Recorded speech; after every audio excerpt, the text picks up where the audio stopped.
A ruta de tapas de Caldas foi todo un éxito. A primeira edición desta iniciativa repartiu ni máis ni menos que 5.000 petiscos. O primeiro premio foi para o Mesón Bermaña cunha proposta que contou co apoio do público e do xurado. El primer premio es para el Mesón Bermaña con un 17,67% de los votos.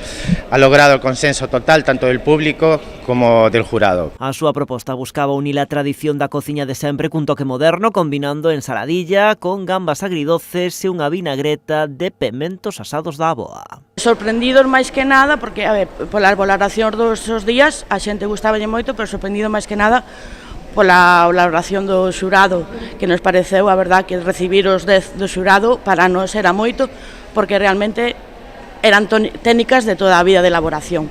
Non tiña moita máis consistencia, armonizar os ingredientes nada máis. Fátima coméntanos ademais que quedou encantada co ir e vir de xente durante toda a fin de semana polo seu establecemento grazas a esta ruta. O mesmo aconteceu, por exemplo, no local do segundo premio. O Torque presentouse ao concurso cuns saquiños de arroz recheos, unha proposta con certa complicación técnica da que repartiron unhas 300 unidades. Quedamos un pouco escasos no tema de facela. Houve moita xente que non chegou a probala porque non había maneira de facer suficientes para cubrir todo.